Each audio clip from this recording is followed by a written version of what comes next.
Mesdames, Mesdemoiselles et Messieurs, je suis Robert Nelson, le président de la République libre du Bas-Canada, et il me fait un immense plaisir de vous souhaiter la bienvenue à la 7e épisode de La Voix du Bas, le podcast présidentiel.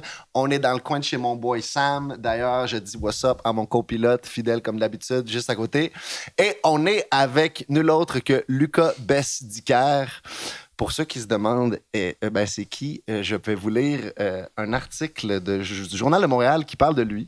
C'est un article qui est paru il y a 2 ans, donc en 2017. Et ça commence comme suit. Ça dit « La Vérandrie. Un homme qui a toujours eu pour héros Tarzan vit seul dans la forêt depuis 5 ans en mangeant des chevreuils morts sur le bord de la route et en jouant de la musique aux orignaux. » Lucas Besdiker, 23 ans, a un style de vie hors du commun. Il habite seul dans la réserve faunique La Vérandrie, quelque part entre Mont-Laurier et Val-d'Or. Fait que Lucas, ça, c'est paru il y a 2 ans dans le Journal de Montréal.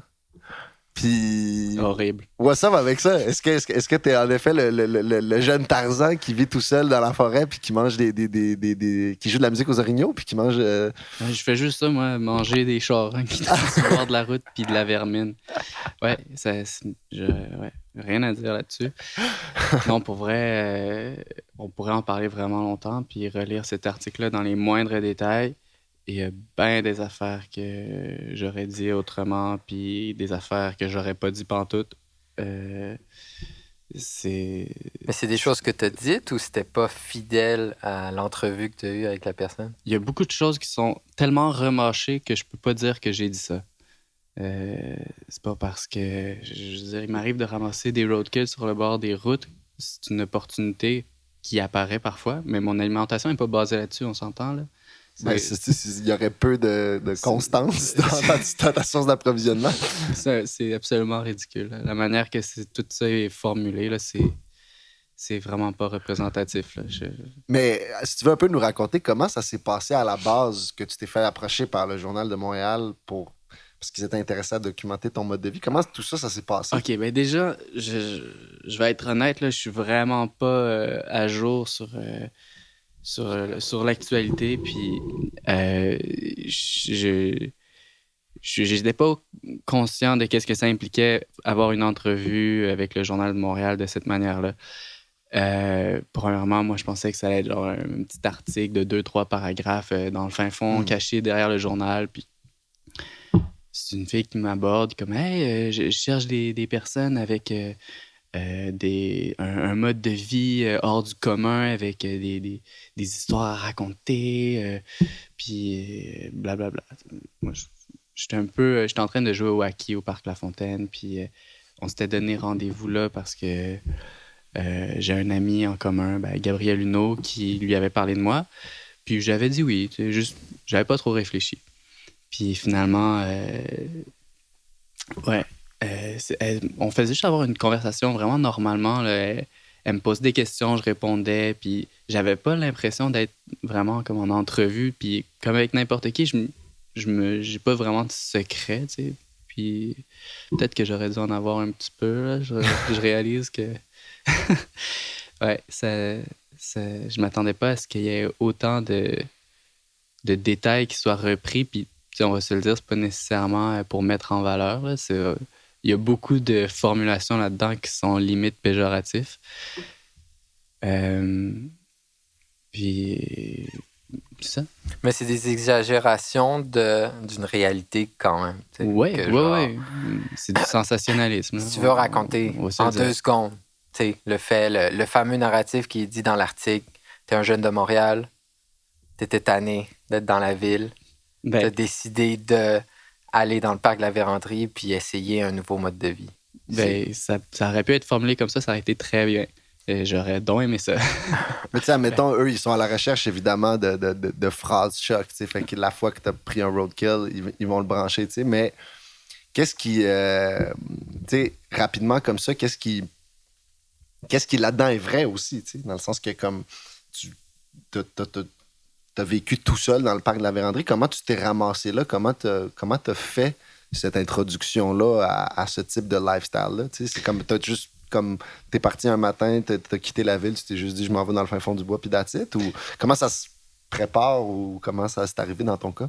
Ben, pour répondre à ta première question, pour ce qui est du parallèle entre la réalité et ce qui est dit dans le Journal de Montréal, je connais pas l'article par cœur, puis faudrait que je le relise vraiment en détail pour mettre le doigt là-dessus puis dire non, ça, c'est pas comme ça, puis je pourrais te le partager. Puis autrement, pour ce qui est de comment est-ce que j'en suis venu à vivre dans le parc de la Vérandrie, puis d'où ça vient, ce désir-là, c'est tout simplement que assez jeune, je dirais, j'ai eu une crise existentielle, là, comme bien du monde ont. Sauf que j'étais vraiment radical dans mes conclusions. C'était non négociable. Il y avait beaucoup de culpabilité en lien avec mon mode de vie actuel. Puis j'en suis venu à rallier beaucoup de causes à cette solution-là, qui, par exemple, le fait d'être un peu dépressif en ville, je joignais ça aux causes de surconsommation, puis tout ça, comme si la vie en forêt, c'était la solution à tout. Mm-hmm. Puis, à l'âge de 14 ans, c'était écrit dans mon journal intime, tout en détail, les raisons du pourquoi je veux aller vivre dans la forêt. Puis, d'ailleurs, ce journal est très drôle. Puis c'est combien d'années après ces 14 ans que tu as fait le move? 3. 3 ans, donc à 17 ans. Ouais. Puis... Ben, en fait, j'ai eu une tentative à 16 ans. Je suis parti au BC avec un ami dans l'espoir de rencontrer un mentor. Puis ça n'a pas marché. Je suis revenu au Québec. J'ai fait quelques mois d'école de plus. Finalement, j'ai arrêté ça. Puis je suis parti voyager sur le pouce au travers le Québec. Parce que oui, mon plan était de retourner en Colombie-Britannique. Mais je m'étais cassé la jambe en sautant en bas d'un train. Puis là, ben... Un train en mouvement? Oui. Okay. Il allait beaucoup, beaucoup trop vite. Puis pourquoi fallait que tu descendes d'un train en mouvement? Excuse-moi. J'étais pas tout à fait lucide dans cette opération. Ouais. Puis j'avais un peu peur de me retrouver en Saskatchewan sur un train de cargaison. Okay. Fait que j'étais juste... Non, il faut que je saute avant qu'il aille trop vite. Et qu'il allait déjà un petit peu trop vite. Mais bref. Qu'est-ce que je disais? Ah oui. Retour au Québec. Ouais. Voyage au Québec. Puis, je voulais reprendre la même expérience au Québec. J'ai été mis en contact avec des gens qui, eux, étaient en contact avec les Autochtones du parc de la Vérandrie. J'ai été présenté, je me suis présenté, puis j'ai créé mon lien avec eux. Puis ça a été assez direct. Je suis allé voir, je disais, est-ce que je peux m'installer chez vous? Je peux me construire un campement, passer l'hiver, puis apprendre de vous. Puis c'est comme ça que ça s'est passé. Puis ils t'ont accueilli? Ils t'ont accueilli favorablement? Est-ce qu'ils trouvaient ça étrange comme requête? Comment ils ont réagi? Ben, oui puis non. Là. Je veux dire, il y a beaucoup de personnes quand même qui passent dans les communautés autochtones puis qui ils tentent de se rapprocher de la culture tout ça. Je pense que ils se gardent une certaine froideur face à la circulation qui se présente. Mais quand ils ont vu que je m'étais fait un campement, puis j'ai finalement passé l'hiver là, quasiment toute seule, ils ont reconnu en moi peut-être une forme de motivation. Puis c'est à partir de là que mon lien avec eux s'est plus approfondi, on peut dire. Ils t'ont respecté d'avoir réussi à taffer l'hiver. Ils ont vu que t'étais sérieux, là. Oui, je remarquais aussi que la grand-mère était inquiète pour moi, puis elle me posait des questions, là. T'es-tu correct, là? T'as-tu tout ce qu'il faut? Puis... T'as-tu été accepté? Y avait-tu des membres de la communauté qui étaient moins chauds à l'idée d'avoir un jeune blanc qui vient, tu sais, comme... On a déjà tout le territoire, tu viens t'installer dans notre réserve, comme... Je me demande. Oui, c'est sûr. Il y a des gens qui n'ont pas surmonté certaines blessures qui datent d'il y a longtemps, puis qui continuent à faire leur œuvre encore aujourd'hui. J'ai des personnes qui ont un certain âge, puis c'est triste, mais c'est une réalité, là. Il y en a des personnes qui sont très préservés là, au niveau de leur culture, de leur espace. Puis, ouais.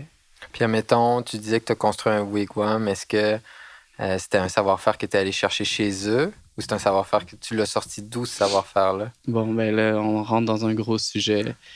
Entre nous, on appelle ça un wigwam, mais dans les règles de l'art, je peux pas appeler ça un wigwam parce que c'est pas le wigwam traditionnel. Le wigwam traditionnel, c'est le wigwam traditionnel. Si j'apporte des modifications à partir de ce que je considère un wigwam traditionnel, ça devient autre chose qu'un wigwam. Donc, je peux dire que c'est inspiré du wigwam. Puis, non, dans les faits, ils sont pas venus me montrer comment construire un wigwam. Mais par un commun accord, on a tous appelé ça un wigwam après un coup que c'était construit. J'ai eu la chance d'expérimenter un peu avec les personnes qui m'ont introduit aux Autochtones. Puis ça a été très bref, puis rapidement, j'ai eu le désir de comme explorer mes propres méthodes. Puis mon premier wigwam qui a été construit dans le parc La Vérandrie, ça a été construit d'une manière complètement différente des méthodes traditionnelles, mais le résultat reste que ça ressemble à un wigwam. Donc c'est ça. Fait que ton premier hiver direct, c'était dans ce wigwam-là? Ouais. OK. Puis ça t'a pris combien de temps à construire? 1 mois. 1 mois? Ouais. OK. Puis là, les gens commençaient à comprendre que tu comptais rester là un petit moment au moins, là. Ouais. Puis c'est drôle parce que il y a eu des frictions dans ma famille un petit peu. Je te laisse deviner, là. Lâcher l'école pour aller vivre dans la forêt, ça plaît pas à tout le monde là, au souper de famille, dans les parties de Noël. Puis ça faisait aller des gros débats. Puis... Ben oui, je peux imaginer. J'imagine que, tu sais, juste par rapport à même l'inquiétude, au sens où, en dehors de est-ce une bonne ou une mauvaise chose, juste de t'es-tu capable de faire ça? Qu'est-ce que tu vas manger? Tu sais, je veux dire, c'est bien beau, tu peux te rendre là-bas, puis tu vas... Bon, pour ça, je pense que mes parents me faisaient confiance. C'était plus une notion d'avenir. Là. C'est vraiment tes choix de vie. Mais quand ils sont venus me visiter pour la première fois, puis qu'ils ont vu l'intention avec laquelle j'avais créé cet espace-là, puis comment est-ce que je vivais, il y a eu une espèce de « Wow, OK, là, je comprends quelque chose que tu m'expliquais, mais que là, je le vois, puis je le vis. » Puis même que je dirais qu'aujourd'hui, ça a un peu switché. J'ai l'impression que mettons, du côté de mon père, il y a peut-être un petit peu de... J'ai envie de t'être permis de le faire. Puis lui, il y a ça à l'intérieur de lui qui est peut-être caché dans un tiroir. Puis quand tu as vécu ton premier hiver, est-ce que c'était la réalisation du rêve ou bien parce que dans l'imagerie là, populaire de ceux qui retournent dans la nature, mettons le film Into the Wild, t'sais. Puis là, ils arrivent dans la nature, mais dans le fond, c'est tellement plus dur que comment ils l'avaient imaginé, t'sais. Puis ils arrivent plus ou moins à survivre, puis ils sont misérables, puis dans des conditions qui sont pas l'hiver québécois non plus, t'sais. Est-ce que toi, dans ton premier hiver, tu l'as vécu comme une difficulté insurmontable ou bien c'était vraiment le rêve qui se réalisait? Je te dirais que c'est le rêve qui se réalisait parce que pour moi, partir en forêt, c'était pas du tout dans un esprit de survivalisme. Je me suis permis d'apporter des outils qui m'ont facilité la tâche, dont une scie à chaîne. Avec une scie à chaîne, j'ai découvert que ça remplace l'ouvrage de plusieurs hommes très habiles avec des outils manuels. Puis peut accomplir, que ce soit au niveau de la construction, le bois de chauffage, toutes sortes de confections. Ça a été une grosse aide, le fait d'avoir accès à la scie à chaîne. Je suis aussi arrivé déjà en partant avec des barils remplis de nourriture. J'avais des centaines de kilos de quinoa, de riz brun, de légumineuses, de farine de sarrasin. Puis... J'étais pas disposé à mourir de faim, mourir de froid. Ben, je veux dire, j'aurais pu peut-être manquer un peu ma shot pour ce qui est de l'habitation, mais ça s'est bien passé. Puis à part de ça, les autres obstacles liés à la vie en forêt, je me suis permis d'aller chercher des outils extérieurs pour que ce soit agréable, en fait. C'est ça. Puis étais-tu concerné au début par la conservation, d'amener toute cette bouffe-là, puis de comment tu conserves ça, des dizaines de kilos de quinoa dans un wigwam au milieu de la forêt? Ben, je me suis dit, je vais m'intéresser à la nourriture sèche. Mm-hmm. Donc, juste le fait de garder ça scellé dans des emballages. Le baril, il y a un couvercle qui se scelle, puis je passais un baril un après l'autre. Ouais, OK. Donc, au niveau chasse et cueillette, mettons, c'est pas ça qui... C'est dans... Oui, c'est venu, mais c'était pour complémenter ça. Dans le sens que si j'avais pas de petites perdrix ou d'un petit lièvre dans mes collets, je mangeais quand même du quinoa avec des légumineuses. Ouais. Je ne mourrais pas de faim. Mais j'allais poser des collets. Puis dès le premier hiver, tu as entrepris des activités comme ça, de poser des collets, puis de... Ouais. Puis savais-tu déjà comment faire ça, ou ça, c'est des gens là-bas qui t'ont montré? Non, ça, c'est une des personnes du groupe qui m'avait introduit aux Autochtones, qui m'a montré à poser les collets. Ensuite, c'est sûr que tout le monde est un peu venu me montrer un petit peu sa façon de faire. Puis là, à moi de choisir qu'est-ce que je trouvais qui fonctionnait le mieux au travers ce qu'on m'avait montré. Là. Mais oui, ça, c'est quelque chose qui m'avait été partagé. Ce que tu appelles le groupe qui t'a introduit aux Autochtones, là, c'est... Tu n'es pas obligé d'en parler, mais c'est une gang de Blancs aussi qui décident d'aller squatter dans des réserves fauniques puis sur des territoires autochtones? Oui. Il y a d'autres mondes que toi qui peuplent la grande forêt sauvage québécoise? Mon Dieu! Ouais. Non, plus qu'on pense, hein? Ah ouais, hein? Mm. Puis tantôt, tu disais que tu n'as pas fait ce move-là dans un esprit de survivalisme, mais tu sais, mettons, pour toi, c'est quoi la différence entre le survivalisme puis juste, comme tu dis, je suis allé vivre dans le bois? C'est quoi la différence? Ah, mon sujet préféré. Ah! C'est le parallèle entre le survivalisme et le vivalisme. OK. Le vivalisme, pour moi, c'est une approche, justement, de vie en nature qui n'est pas basée sur cet état de survie où tu te permets d'être confortable puis de t'adonner à des loisirs, des activités qui ne sont pas de l'ordre de la subsistance. Donc, dès mon premier hiver, je me suis permis de faire de la tannerie, par exemple. C'était pas pour la subsistance. Je m'étais donné le droit d'apporter un manteau. Donc, je me faisais un plaisir de construire un atelier, de perfectionner des techniques de forge, de faire de la tannerie. Au deuxième hiver, j'ai suivi des cours de fauconnerie dans une école privée, des cours privés dans une école de fauconnerie.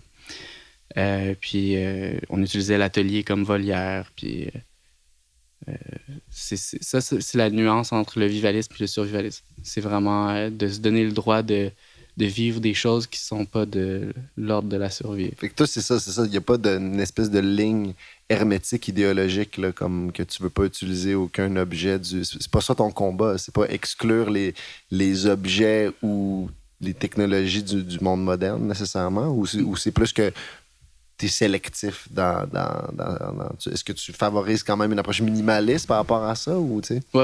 En fait, c'est ça. J'ai une approche que je me prive pas à l'arrivée dans un processus d'implantation. Quand tu arrives sur le territoire, je veux pas arriver tout nu, non? Donc, à cette étape-là, je me donne le droit d'arriver avec tous les objets que je considère utiles.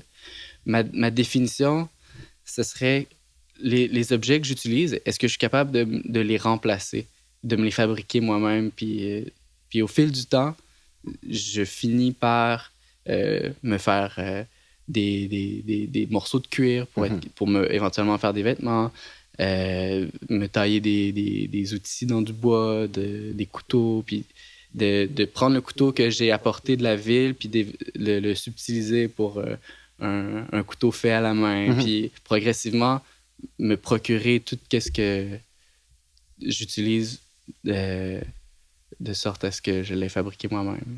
Mais tu étais capable de te faire une chainsaw?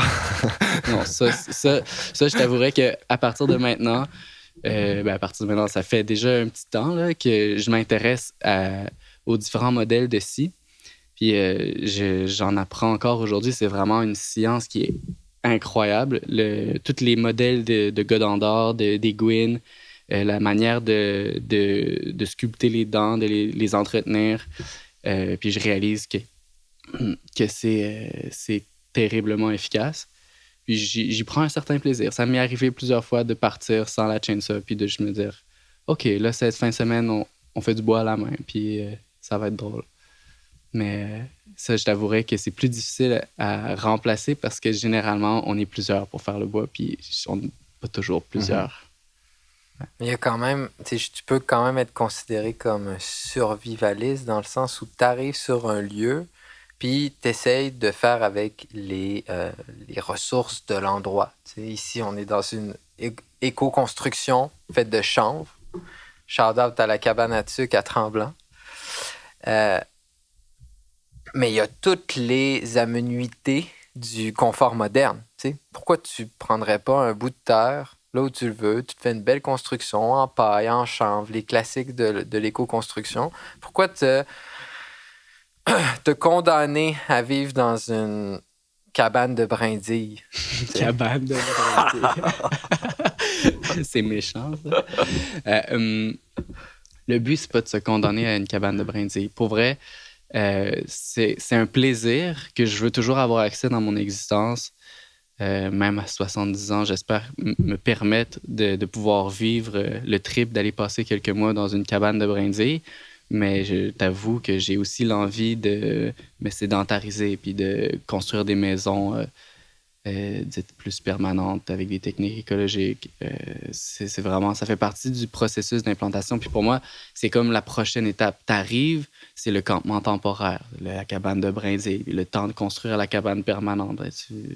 C'est une transition qui prend du temps. As-tu l'impression que c'est un savoir-faire qui va être utile pour les autres dans le futur? Ou tu le fais vraiment juste pour toi? C'est quoi le sens de la mission? Ou est-ce que c'est quelque chose juste... Moi, j'ai pas le goût d'être misérable en ville. C'est pour ça que j'ai choisi ce mode de vie-là. Ou bien tu sens que c'est quelque chose qu'on a besoin de savoir faire? Ben, honnêtement, je pense qu'il y a des gens qui ne s'intéressent pas du tout à ça. Je pense qu'il y a beaucoup de personnes aussi qui s'y intéressent. Puis j'ai la chance d'être né à Montréal puis d'avoir accès à ce monde-là aussi. Puis déjà, dans mon entourage, je suis utilisé par mes amis puis ma famille puis des connaissances X comme une sorte de pont entre cette expérience de vie-là puis la vie plus moderne. Puis ça me fait plaisir de le partager. Puis d'où tout le projet qu'on est en train de créer. En ce moment, on a acheté une terre, puis on est en train de monter une forme d'école complémentaire de vie en forêt, qui est en ce moment le gros sujet. C'est les techniques d'implantation, parce que c'est là qu'on est rendu dans les étapes. On a acheté récemment, puis on est en train de s'installer sur les lieux. Puis en s'installant, mais on le partage aux gens. Puis, comment ça s'appelle? C'est où? C'est où qu'on s'inscrit? Ça s'appelle le vivalisme de la Terre pour ce qui est de l'école. Mais derrière le vivalisme de la Terre, il y a un projet plus grand qui est le projet de Terre sauvage. Ça, c'est un projet en développement qui est un projet qui supporte d'autres petits projets dont l'école, le vivalisme de la Terre. Terre sauvage, c'est le projet de communauté, le projet de subsistance totale, alimentaire, projet d'écotourisme, projet d'école, etc. Atelier, multifonction et tout et tout. Et donc, on prévoit donner des formations cet été au sujet de différents types de constructions inspirées de modèles traditionnels, d'autres pas du tout. C'est toutes pour l'instant, des techniques d'implantation sur l'espace. C'est axé aussi sur les méthodes, les habitations transitoires. Tu sais, comme on disait, là, vu qu'on vient d'arriver, on est dans les habitations temporaires. Puis éventuellement, on va arriver à l'étape des habitations plus permanentes. Puis est-ce que dans ce projet-là de l'école du vivalisme de la Terre, est-ce que tu es tout seul là-dedans ou tu as des gens qui t'aident là-dedans ou c'est vraiment plus ton projet? Non, je suis pas tout seul. On est 4. On est 4 personnes qui sont derrière derrière la scène. Là. Il y a d'autres personnes qui sont, je dirais, un pied dedans, un pied à l'extérieur, qui sont pas trop sûrs, puis ils s'investissent à temps perdu. Puis sinon, on a un petit noyau qui fonce tête baissée. C'est quoi ta vision, si tu envisionnes dans le futur l'idéal pour ce projet-là? C'est quoi que tu vois? C'est où que tu vois les enfants courir? Ah oui, c'est ça. Dans quel genre d'environnement, tu sais, dans 20 ans, disons? Ben, idéalement, j'aimerais ça que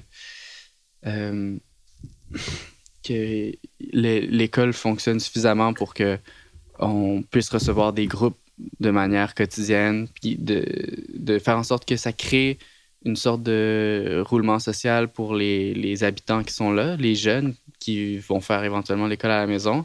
Ils vont avoir besoin de vie sociale. Ils vont aussi participer à ces ateliers-là, puis à ces ateliers qui vont devenir de plus en plus complexes, de plus en plus étalés. Même, idéalement, j'aimerais ça que ça devienne une école officielle, que du lundi au vendredi, tu as de l'école, mais qui n'est pas de l'école conventionnelle, là, que c'est de l'école en nature. Puis il y a le projet. Promu par le ministère de l'Éducation, genre, que tu ton certificat. Tout ça, ce serait l'idéal, mais ouais. Mettons que c'est pas mon département, ça. Les bus scolaires se pointent de toute la région. Genre, t'enseignes les maths comme les écoles de sport, là, mettons. T'enseignes les cours normaux, mais en plus de ça, t'enseignes votre expertise. Oui, on aborderait toutes les matières qu'il y a à savoir pour fonctionner dans le monde moderne, là. Mais je sais pas si vous connaissez les écoles Waldorf. On a une amie qui fait partie du projet aussi, qui habite à Val-David, Lisanne, qui a co-créé l'école Imagine, qui est très intéressée à l'idée de reproduire la chose à l'image un peu plus de notre projet. Il y a aussi des écoles forêts dans lesquelles les classes se font en plein air. Ouais, mais surtout ça. C'est surtout ça. Et donc, cette école-là, elle va être où exactement? C'est à Montserre. Montserre-Lytton. C'est où ça? C'est un peu au nord de Mont-Laurier. OK. À la frontière du parc de la Vérandrie, histoire de ne pas être trop dépaysé. C'est pas trop loin de chez toi? De chez moi. Je veux dire... C'est là chez eux. C'est ça. Toi, t'habites sur cette terre-là, pendant. Oui. OK, exact. Fait qu'est-ce que c'est l'endroit où tu t'es initialement installé? Est-ce que c'est ce même endroit-là? Ah, non. Dans le parc de la Vérandrie, tu Oui, c'est ça. Non. Dans le parc de la Vérandrie, c'est quelques kilomètres plus au nord. Là, OK. C'était un squat. Là, il est passé propriétaire. Ouais, ça fait bizarre. Fait que dans l'article de journal, quand ils disent que ta plus grosse dépense par année, c'est une paire de bottes à 50$. Hey boy! La terre, elle t'a coûté 40, 30$. Qu'est-ce que...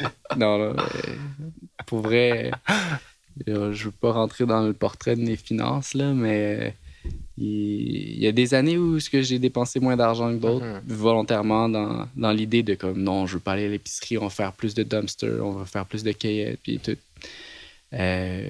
Puis oui, il y a eu des records, là, je peux dire, là, des records personnels, mais aussi, il y a eu des années où c'est payé du gros luxe. Pour moi, c'est du luxe là, d'entretenir un véhicule, plusieurs véhicules. Là. J'ai un 4 roues à chenilles avec le pick-up, les deux tronçonneuses. Là, ça fait bien sérieux, là. Sérieux. On peut dire sérieux. Non, mais moi, quand je t'ai connu, il y a de ça 3 ans peut-être, t'étais clairement plus tu vivais cette précarité-là puis cette pauvreté volontaire, tu sais, dans le parc. Puis c'est passé différentes affaires. Je peux les énumérer, mais l'article en fait partie. Puis ça, il faut qu'on en parle. Ta présence dans la télé-réalité, le lot du diable. Le lot du diable. Vas-y, non, on en parle, c'est sûr. Vas-y, le lot du diable. Comment t'as débarqué là? Ah ben là, ça vient du fait que, justement, la transition là, dont tu parles, vient du fait que je suis devenu papa. Ouais. Puis quand j'ai appris que j'allais être papa, j'ai eu une grosse angoisse. C'était impossible que j'abandonne mes rêves pour aller devenir papa dans un appartement à Montréal. Puis je me suis mis dans la tête que j'allais faire du cash pour acheter une terre. Puis transiter les projets d'une manière plus acceptée aux yeux de la société. Là. D'où toute la formule du projet. Puis c'est dans le but de rester intègre avec mes valeurs, puis de pouvoir le partager à mon fils sans qu'un jour quelqu'un qui débarque et dit qu'est-ce qui se passe ici?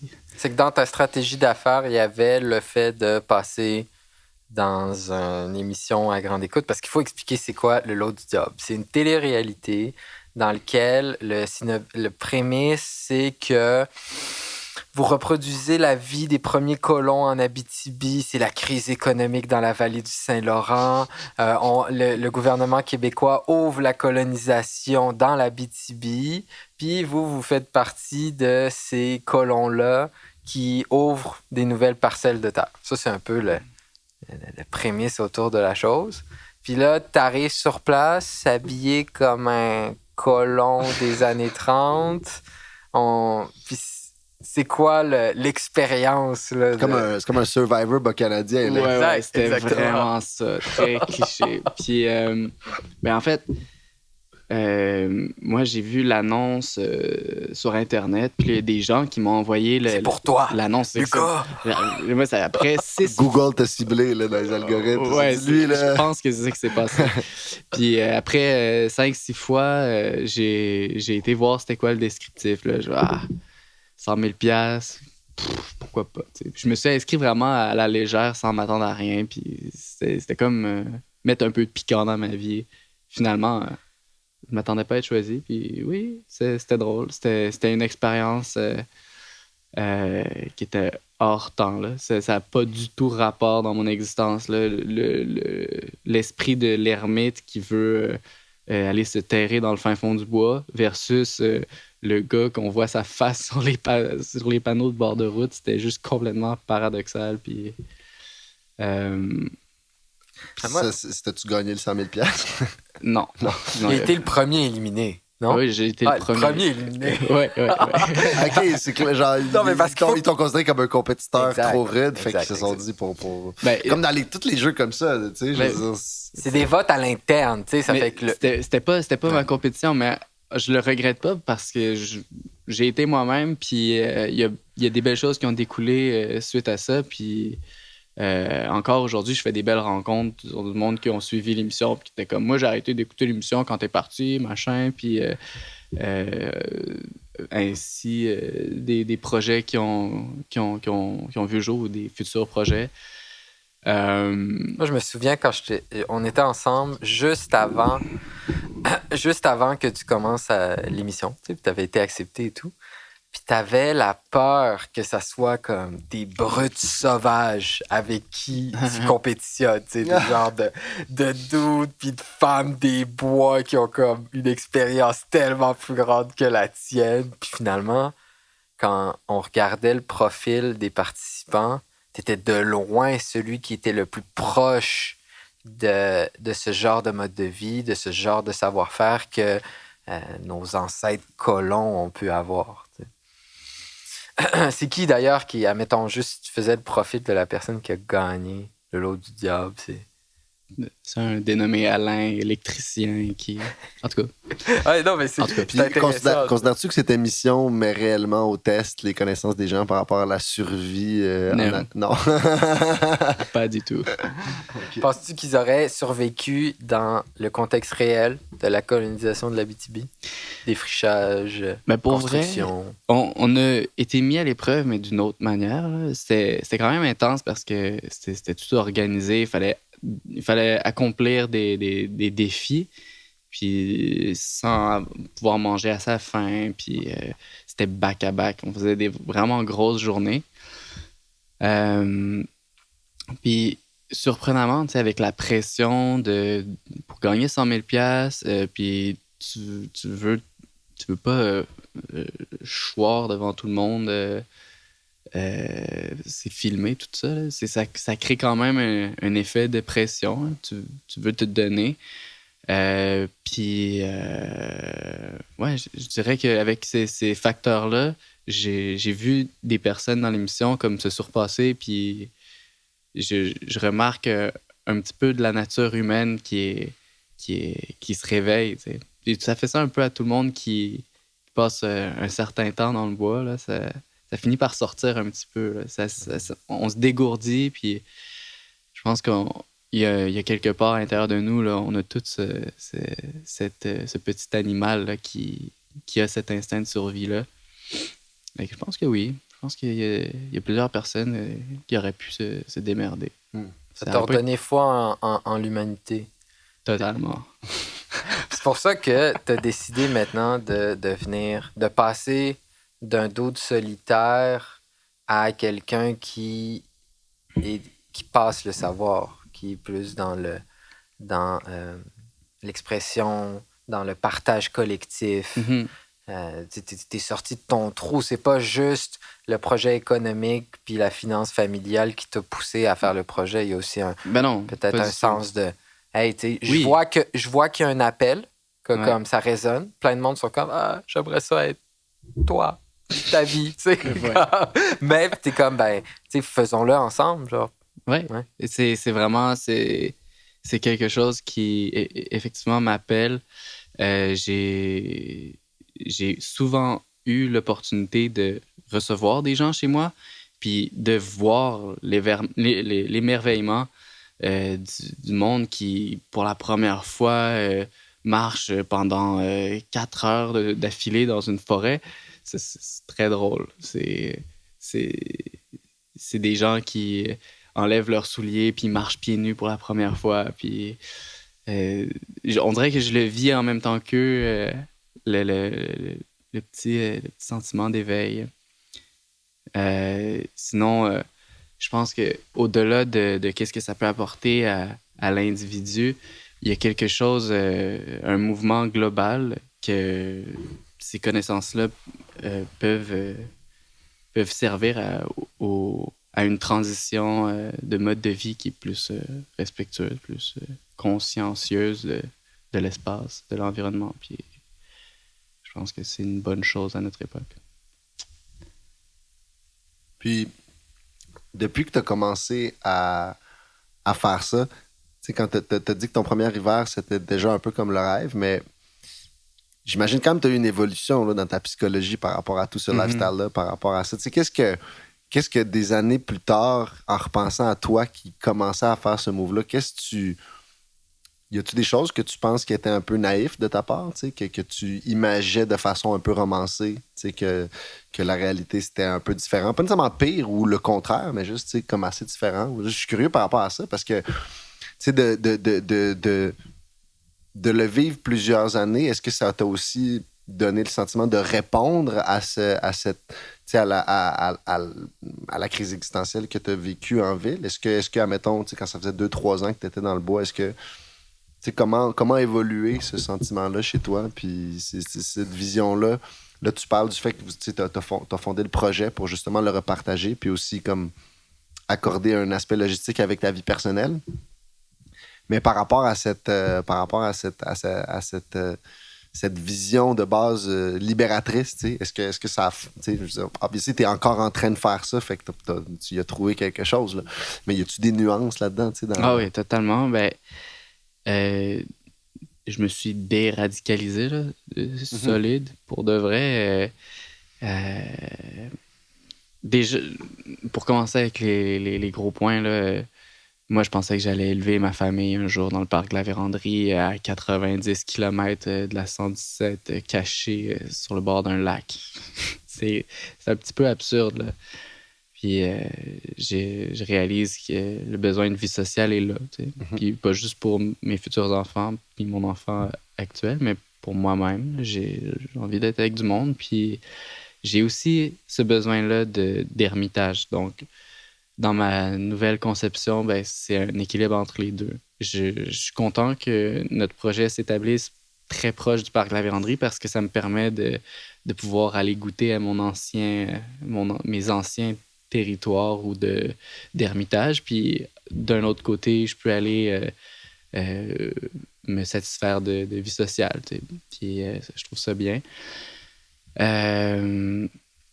Pour ce qui est de la nuance entre l'ancienne vision puis la nouvelle vision, je dirais que la famille, ça change vraiment la donne. Au niveau du confort, il y a vraiment quelque chose qui est venu euh, de, plutôt que de changer sa perception d'un problème, d'une situation, quand tu es dans la forêt, dans l'esprit du survivalisme, tu vas t'adapter au fait d'avoir froid, tu vas t'endurcir au froid, plutôt que de créer un espace qui va te procurer de la chaleur.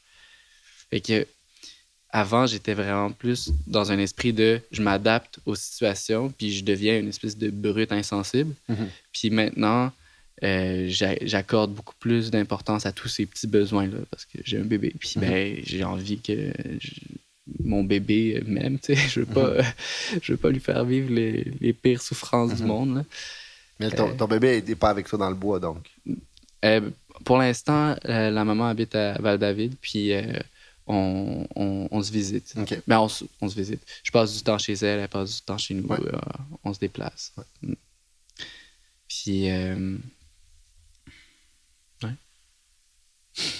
Mais tu gardes quand même cette vision d'une famille en milieu naturel, en fait. Oui, ben, tu sais, un peu comme ici, là, je veux dire, c'est une maison qui est construite avec du bois. C'est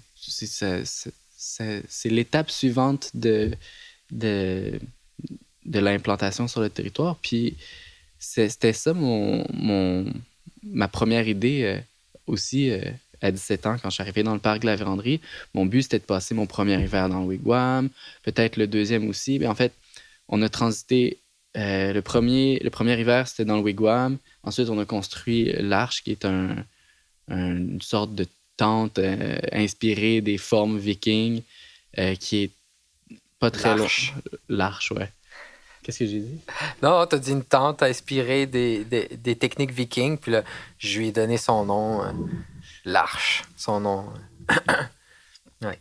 Puis l'Arche était supposé d'être l'évolution du wigwam, l'espèce de maison un peu plus confortable avec de l'isolation, puis tout.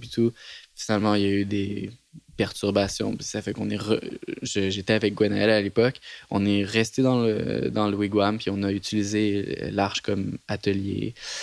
Puis là, il s'est passé toutes sortes de choses dans ma vie qui ont fait en sorte que j'ai dû partir du parc de la Vérandrie, que j'y suis revenu, que j'ai eu à recommencer ces premières étapes-là d'implantation, que j'aurais bien aimé rester là puis passer à l'étape suivante. Mais non, je me suis plutôt perfectionné dans le recommencer à zéro. Fait que là, maintenant qu'on est chez nous puis qu'on n'a pas vraiment de raison que ça échoue puis qu'on doit recommencer, je compte bien passer par toutes les étapes et me rendre au petit confort, mais avec un esprit plus conscient de l'espace. Puis, c'est ça.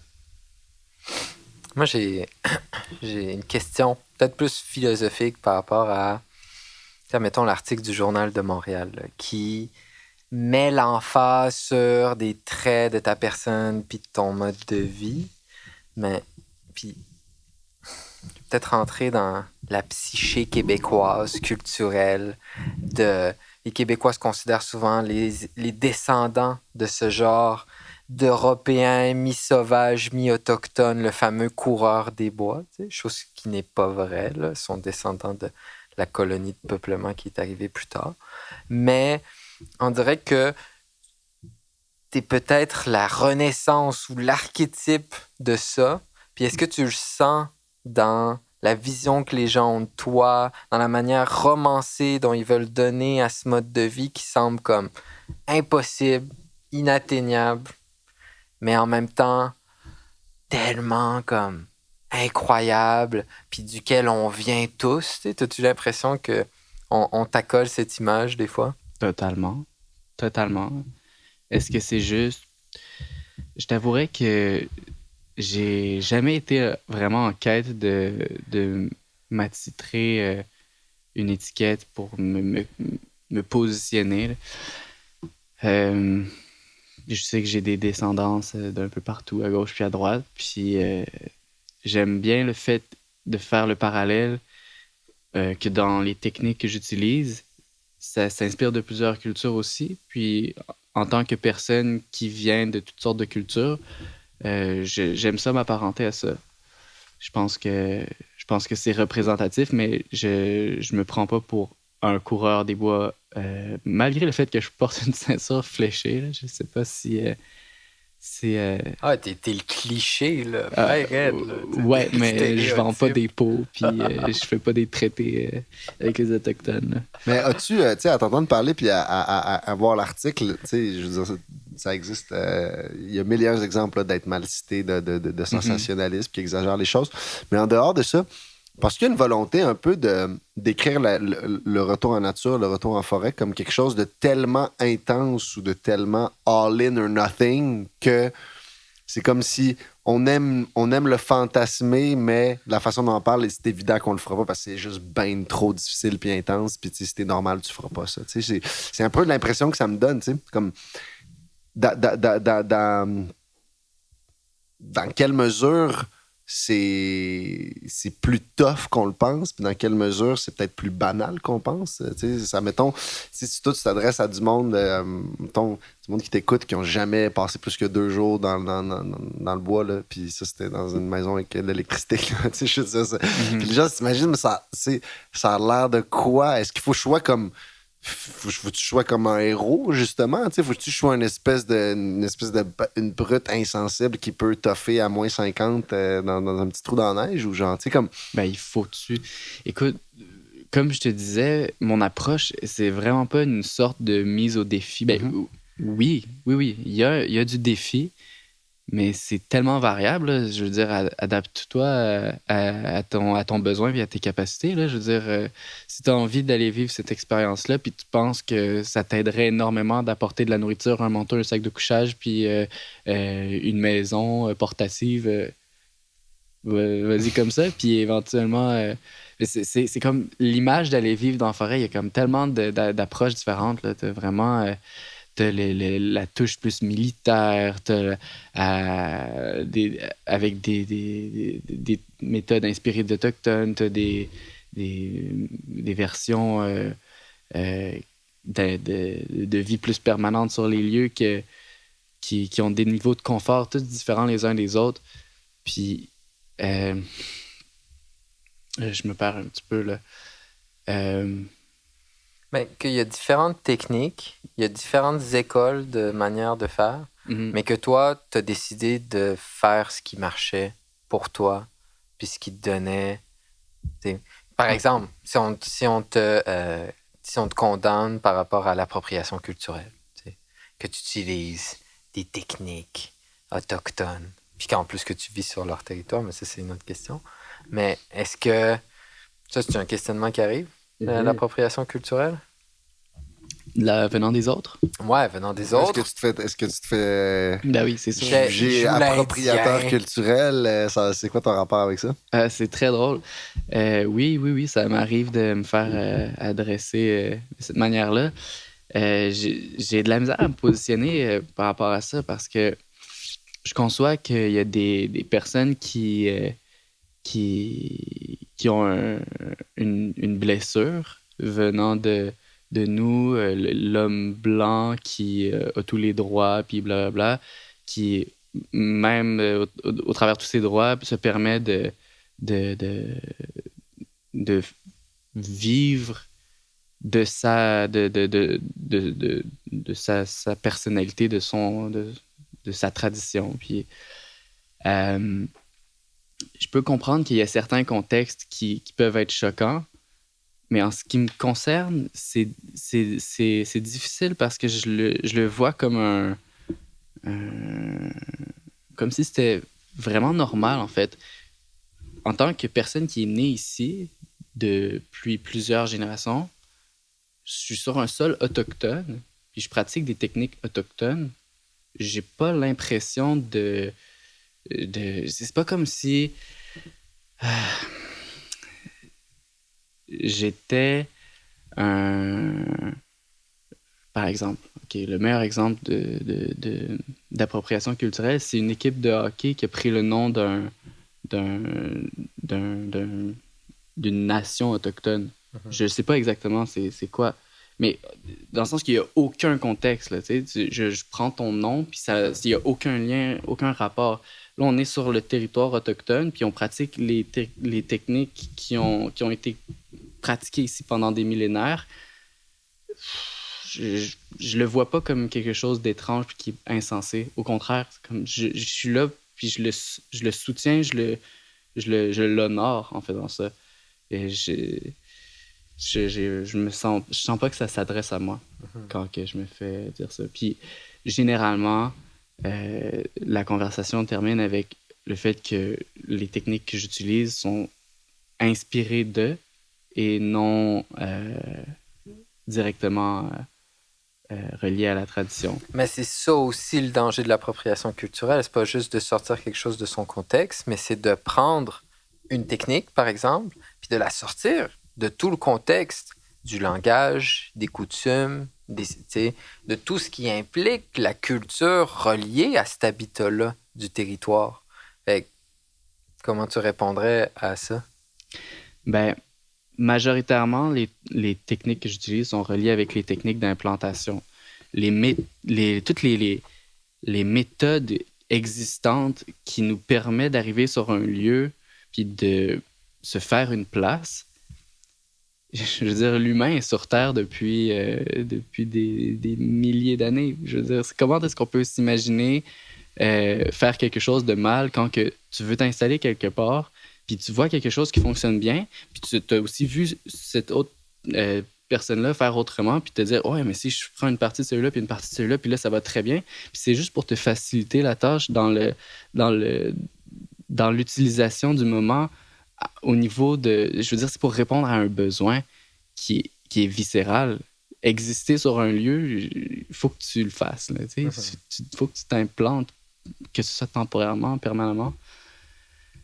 Quand que je prends quelque chose puis que je me l'approprie, je prends pas le quelque chose. Le quelque chose, il reste là.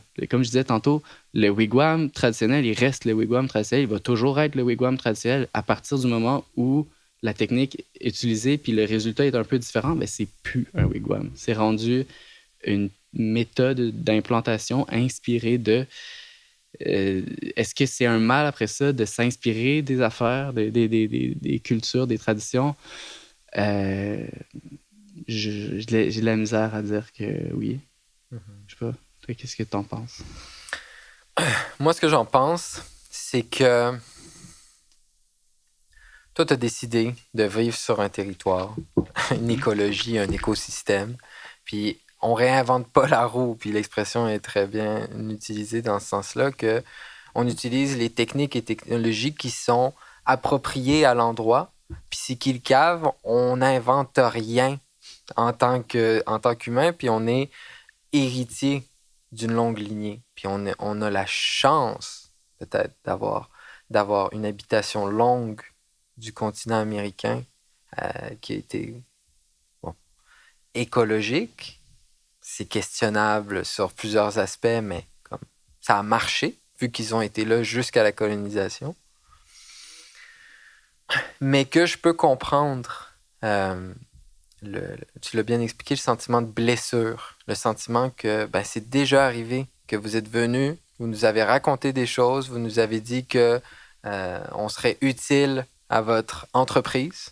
On vous a montré comment remonter les rivières. On vous a montré quelle plante était bonne pour combattre le scorbut. Puis, vous nous avez piétiné. T'sais? Fait qu'il y a ce sentiment de protection par rapport à, on ne vous donnera plus rien, parce que vous l'utilisez, puis vous le transformez juste quand ça vous arrange. Mais tout le reste qui vient avec toute la métaphysique, tout le fait que notre considération de ce qu'est la communauté humaine plus qu'humaine, etc., ça vous intéresse pas, tu sais. Mais ça fait partie de la manière dont on construit nos wigwams. Mm-hmm. Ça fait partie d'une vision de notre cosmos, tu sais. Mais tu sais, c'est clair que on peut le comprendre comme ça. Puis il faut faire l'effort de le comprendre quand quelqu'un le vit comme ça. Mais en même temps, tu sais, quand les premières civilisations qui ont inventé la roue, Puis là, je me souviens pas c'est laquelle, à quel endroit, mais fort à parier que peut-être qu'il y avait une signification, comme métaphysique à cet objet-là, à sa portée. Puis aujourd'hui, quand quelqu'un met une roue sur un scooter ou sur un bicycle, c'est comme on est rendu comme vraiment comme complètement déconnecté de ça. Mais tu sais, il y a des différences. C'est-à-dire qu'on n'est pas en train de. T'es pas parti d'une corporation multinationale qui vend des genres de wigwam préfaites. Puis là, t'es comme en train de te mettre méga riche. Tu as-tu déjà pensé? Mais non, pas à faire des wigwams industriels. Ah, mais ça marcherait. On a une idée. Aïe, aïe, aïe. Puis, mais as-tu, par contre, aussi, tu sais, bon, là, d'un côté, ça, c'est une extrême des gens qui peuvent, admettons, vouloir décrire ton comportement ou certaines pratiques que tu fais comme de l'appropriation culturelle. Mais as-tu, à l'autre extrême, y a-tu des Autochtones, des Amérindiens qui t'ont montré comme, qui t'ont dit qu'ils trouvaient ça chouette, que tu faisais ça, qui t'ont montré une appréciation puis un respect pour vis-à-vis du fait que tu t'intéressais à ces techniques-là puis que tu essayais de les utiliser puis de les vivre toi-même, en fait, à ta façon?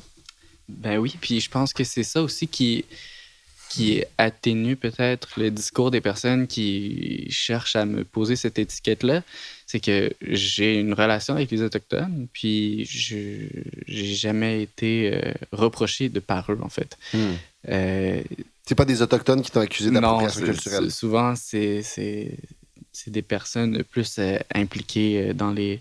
Des urbains sur Facebook. Oui, c'est ça. Je savais pas comment trop dire ça. Ah oui, c'est pas. Ouais, puis ils sont contents de voir qu'on s'intéresse à cette culture-là puis qu'on la fait vivre parce qu'une des réalités est que dans les réserves, la jeunesse s'intéresse de moins en moins à ces savoirs-là puis c'est un peu en train de se perdre. Quand il y a quelqu'un qui arrive puis qui s'intéresse puis qui il le met en valeur, tu sais. Ben oui. Pour moi, ça a de l'importance. Puis il le voit que pour moi, ça a de l'importance. Oui, ça va de soi que qu'il met en valeur, mais qu'il le garde vivant aussi. Tu n'es pas un anthropologue qui vient mettre dans un livre ou dans un musée une culture morte. Puis une culture vivante, ben oui, ça implique ça. Ça implique la transformation, ça implique du métissage, ça implique... Il n'y a rien de fixe. Ben oui, tu sais, puis je peux encore jouer un peu à ça, là, tu sais, je veux dire, tu disais tantôt, le wigwam traditionnel va pour toujours rester le wigwam traditionnel, mais j'imagine qu'un spécialiste pourrait nous le dire, mais il y a peut-être eu plusieurs versions du wigwam traditionnel à travers les siècles, tu sais, peut-être que il y a 1000 ans, ça ressemblait à ça, puis il y a 800 ans, ça ressemblait à ça, puis il y a 500 ans, ça ressemblait à ça, tu sais, je veux dire, c'est même une culture qu'on dirait peut-être, entre guillemets, hermétique, là, tu sais, qui aurait donc développé tous ces outils elle-même, ben, les outils puis les coutumes évoluent aussi, se transforment avec les défis d'adaptation qui viennent avec le territoire, avec le contact avec d'autres populations, potentiellement, avec des changements climatiques, de périodes de glaciation, de gel, who knows, là, tu sais, c'est comme, il n'y a rien qui arrive à la base, tu sais, il n'y a aucune coutume qui arrive tout empaquetée, déjà prête à utiliser avec un petit livret d'instruction. Tu sais, elle se développe justement parce qu'elle répond à une adaptation, à un besoin. Tu sais. Fait que c'est en ce sens-là que je suis pas surpris, moi, que tu me dises que ces critiques-là soient pas venues, mettons, des populations autochtones que tu côtoies, tu sais, parce que j'ai pas l'impression que ça... Ben c'est ça, ça semble pas cadrer dans l'espèce de stéréotype là, un peu... tata là, de quelqu'un qui fait une appropriation culturelle grosse comme le bras puis qui fait juste se mettre riche avec ça. C'est comme... Ouais. Puis as-tu appris une langue autochtone, toi, par hasard? Hey boy, écoute, c'est quelque chose qui m'intéresse énormément, mais... Hey boy. C'est un terme autochtone, ça? Hey boy. C'est vraiment difficile de prendre le temps de s'asseoir avec une grand-mère puis pour moi qui est plus visuel, de transcrire ce qui a été écrit. J'ai fait la première étape, un petit lexique avec quelques mots de base, puis aller chercher plus d'informations, c'est très difficile. De quelle langue? Le Anishinaabe. OK, l'Anishinaabe. Ouais. L'algonquin? Oui. L'algonquien? C'est une langue algonquienne, ouais. Puis ma mission, mon objectif de continuer d'apprendre cette langue-là est pas terminée. Là. Je vais continuer d'aller voir à gauche puis à droite, essayer de rajouter des mots dans la liste du lexique.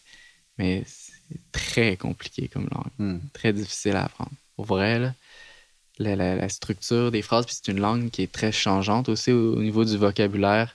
Beaucoup de mots sont des mots composés, comme des sortes de périphrases là, qui décrivent l'objet. Tu sais. Ça, c'est quelque chose que j'avais trouvé très, très drôle. Une fois, on a demandé dans un shack dans le fin fond du bois, on était une dizaine de personnes, puis je demande comment on dit une chainsaw en algonquin. Puis il y en a un qui dit, je me rappelle pas, mais en français, la traduction, c'était la machine qui coupe le bois. Là. Non, c'est la scie à moteur. Mais tu sais, c'est toutes des variations de mots qui sont pas officielles. Puis, je veux dire, entre eux, on se comprend tout quand on utilise ces variations-là.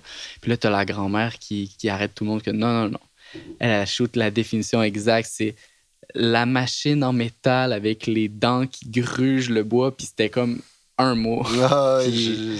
C'est pas la seule langue dont j'ai entendu parler qui fait des trucs comme ça. Il y a une joke, en tout cas, dans la langue maternelle de mes parents par rapport à comment on dit le mot ceinture dans une des régions, tu sais, où on parle cette langue-là, puis c'est comme objet circulaire avec des trous dedans qu'on met à travers les loupes du pantalon pour tenir. Tu sais, c'est comme... Mais tout ça, c'est un mot, là. Tu sais, c'est une description de, en fait, la fonction de l'objet. Ça me fait penser à ça. Tu sais, puis j'avoue que rendu là, ça peut faire des mots qui sont longs, là. Ça fait des mots qui sont longs, puis ça fait aussi plein de façons différentes de dire les mêmes choses. Fait que quand tu viens à vouloir apprendre cette langue-là, attache ta tuque. Mais ça pourrait être une des dimensions de votre école, d'apprendre ces langues-là. Puis... Ben, j'aimerais tellement ça. En fait, j'ai pensé à aller contacter une personne dans la réserve pour venir nous apprendre. Là. C'est vraiment c'est à l'ordre du jour. OK, génial ça. Ouais. Puis d'après toi, c'est quoi que ça prendrait? On parlait de la blessure entre la société coloniale puis les Autochtones. C'est quoi que ça prendrait pour faire la réconciliation? Je pense pas qu'il y ait de réconciliation politique ou de société à société qui pourrait régler le problème. De nation à nation. Ouais, de nation à nation qui pourrait régler le problème d'un individu. Je pense que c'est des problèmes, des blessures qui sont profondément ancrées dans les viscères. Puis je pense que c'est du cas par cas où il faudrait... Des thérapies individuelles, ça... Oh, non, mais si, admettons, quelqu'un disait, ben, tu sais, moi, j'ai grandi dans une vision des Autochtones qui me plaît pas. J'ai le goût de changer mon état d'esprit par rapport à ça. C'est quoi que tu lui dirais de faire? Je l'enverrais pas dans une école qui offre un plan prédéfini de comment... Un bac en anthropologie des Premières Nations? Non, je t'enverrais pas là. Je l'inviterais à venir rencontrer des personnes puis à parler avec eux, puis vice-versa. Tu sais, un Autochtone qui ressent une blessure, la première chose, ce serait de s'ouvrir, puis d'en parler, puis ça prend un bon ami pour faire ça, puis c'est pas facile de devenir un bon ami d'une personne blessée par tout ce qu'on est accusé d'être. Fait que... Puis quand tu dis qu'il n'y a pas de réconciliation comme politique ou de nation à nation, de société à société, c'est une question qui n'a pas de réponse concrète ou facile, j'imagine, à moins que je me trompe. Là, mais, genre, mais comme... Toi qui as grandi à Montréal, qui as grandi en ville, qui connais bien le Québec urbain, francophone, etc., puis que tu as décidé par toi-même d'aller découvrir non seulement un différent mode de vie par rapport à la nature, mais aussi un différent mode de vie par rapport à une existence qui se rapproche plus de la réalité peut-être autochtone que genre de la réalité comme blanche en ville. T'sais. Comment tu... Pour toi, on parle souvent du dialogue de sourds entre le Québec puis les réserves amérindiennes. Toi, comment tu as comme un pied dans les deux, d'une certaine façon, à ta façon. Puis c'est quoi l'expérience que tu en retires? De quel type de dialogue existe ou existe pas du tout entre entre les réserves puis le reste du Québec? Bon, c'est assez complexe comme sujet. Je pense que ce serait plus facile de parler d'un individu à l'autre. Déjà, de se comprendre mutuellement. D'un point de vue politique, je ne suis pas assez connaisseur pour prétendre savoir comment est-ce que ça se passe. Mais d'individu à individu, la réalité, c'est que on est fondamentalement très différents dans toute l'approche, même dans le body language. C'est difficile de rentrer en contact puis de juste poser une question. Là. Moi, la première fois que je suis allé dans une maison de la famille qui m'a accueilli, je suis rentré là, silence total, les gens ne m'ont pas regardé du tout. Ils continuaient à faire qu'est-ce qu'ils faisaient. J'ai eu droit à un regard de quelqu'un du coin de l'œil. Puis mon ami m'a invité à me servir un verre d'eau chez eux. Ça avait l'air d'être normal, donc je l'ai fait pour essayer de m'intégrer. Mais tu sais, moi, je suis habitué à des convenances, puis des méthodes de contact humain qui sont complètement différents.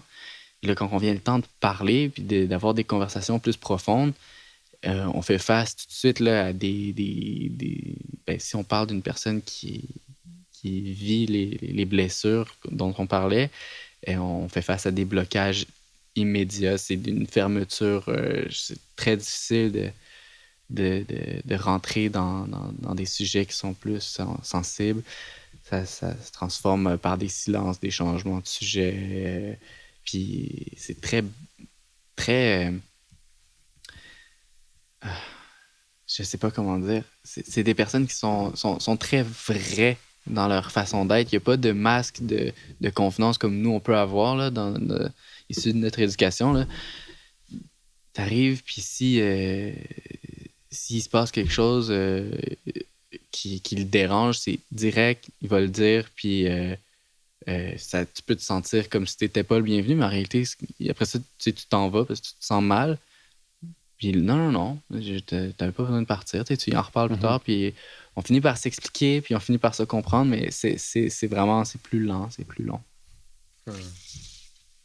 Puis mais à travers ça, j'imagine, il y a aussi toutes ces différences-là, mais qui sont spécifiques à l'éducation, à la culture, mais dans l'universel, au final, aussi, j'imagine, à un moment donné, tout ça, quand tu apprends à connaître quelqu'un, à un moment donné, ces différences de code-là, tu arrives à les transcender, puis simplement, comme tu t'apprivoises avec la personne, puis tu communiques pour vrai au final. Tu sais. Ben oui, c'est sûr. Puis je pense que ça, c'est une aptitude qui vient surtout en voyageant, je te dirais. Ça, quand tu arrives dans un autre pays, puis le monde fonctionne autrement. Là. C'est un peu le même phénomène. C'est un voyage à l'intérieur du Québec. Quand tu vas visiter une communauté autochtone, là, c'est une autre culture, c'est d'autres conventions, d'autres codes qui sont complètement différents. Puis ça demande de s'adapter puis d'avoir une espèce d'ouverture d'une manière que tu déconstruis tes propres conventions, t'es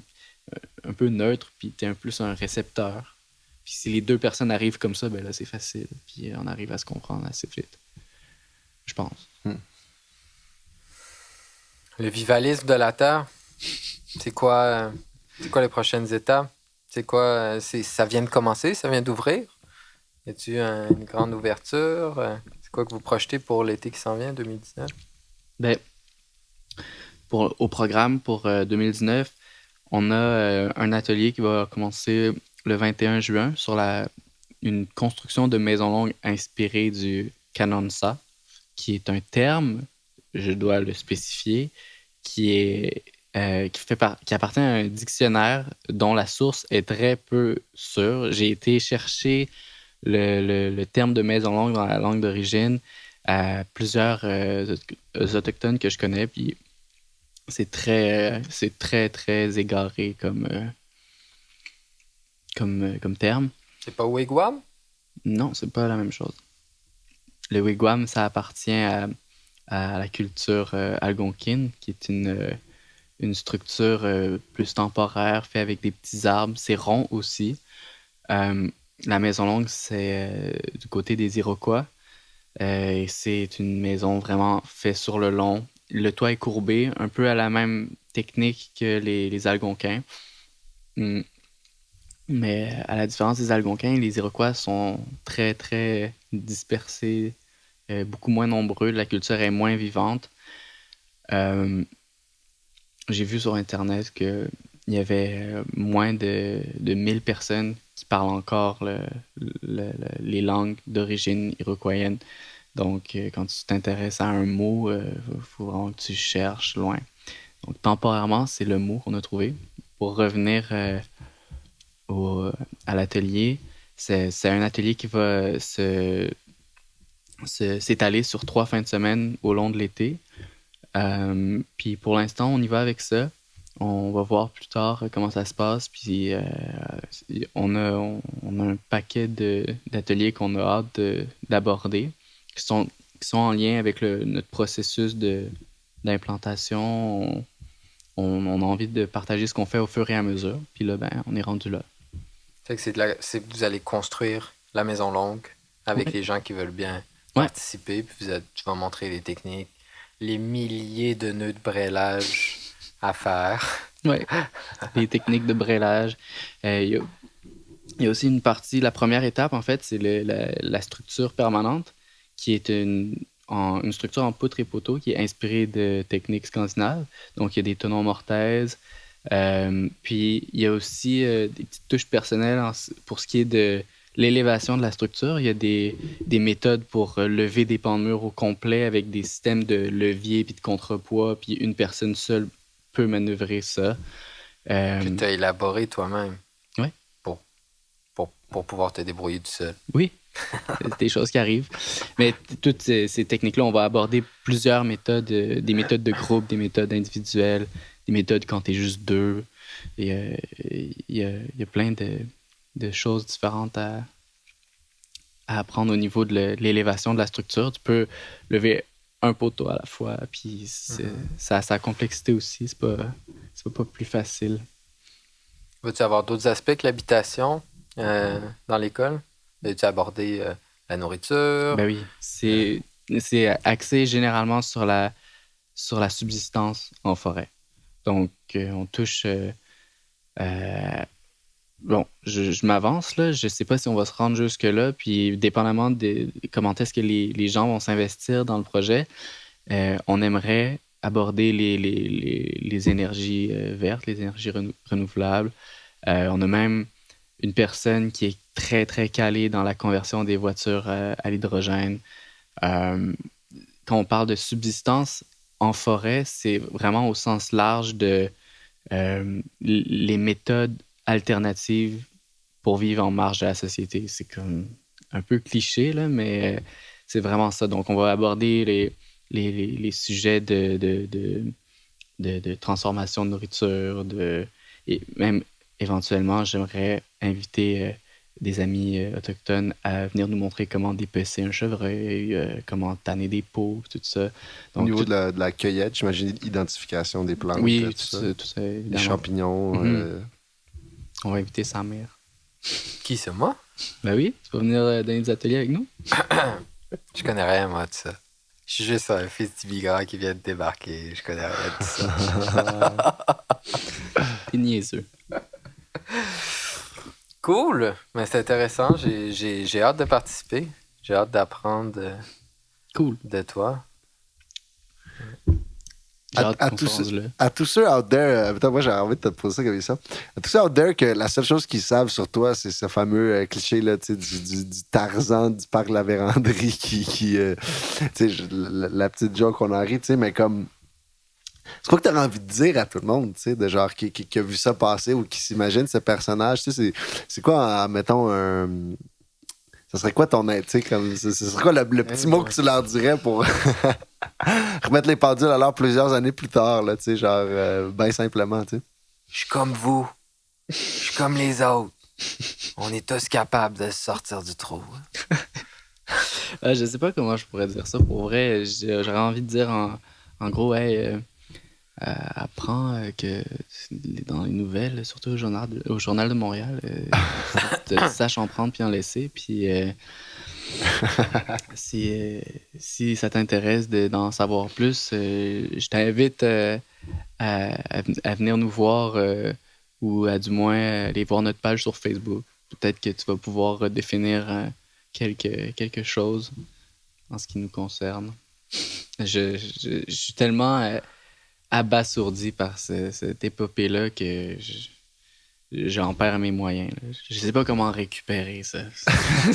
Ça m'est complètement échappé. Ouais, si tu le vois comme quelque chose qui t'a ramené de l'attention, qui t'a mis un peu sur le spotlight, puis que maintenant tu utilises, puis c'est un genre de filtrage, tu sais, les gens qui sont comme « Hey, c'est le fun, j'ai le goût de le rencontrer. » Ben, premier filtre, ben oui, ils arrivent, puis ils viennent, puis ils voient les dessous.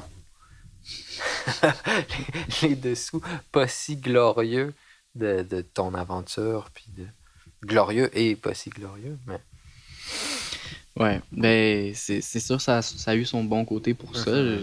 J'ai rencontré des gens, puis il y a eu beaucoup de jeunes qui m'ont écrit, des jeunes ados, là, je dirais, qui sont très intéressés par le mode de vie, puis ils veulent en savoir plus. Puis comme je disais, je me sens un peu grâce à ces expériences de médiatisation-là, comme une sorte de pont pour ces personnes-là qui ont envie de connecter plus avec ça. Puis je pense que l'école qu'on est en train de monter est une réponse directe avec cette demande-là de mon entourage. Puis ça a été un peu propulsé par cette visibilité-là. C'est comme, tant qu'à ce que ce soit là, on va en profiter pour essayer de faire quelque chose qui est en lien avec ça. C'est quoi l'affaire qu'ils n'ont pas dit dans l'article, mais qui est encore plus sensationnaliste, mais vrai que ce qu'ils disent dans l'article? C'est quoi le craziest shit qui t'est arrivé dans ta vie dans le bois, là? Tu sais, le genre d'histoire que généralement, le monde penserait que ça se peut pas, là. S'il y en a une, tu sais, moi, je suis super curieux, là, tu sais. Laisse-moi réfléchir. J'ai quand même dit des niaiseries, là, au Journal de Montréal. Ben ici, on le tirera pas en dehors de son contexte, au moins, là.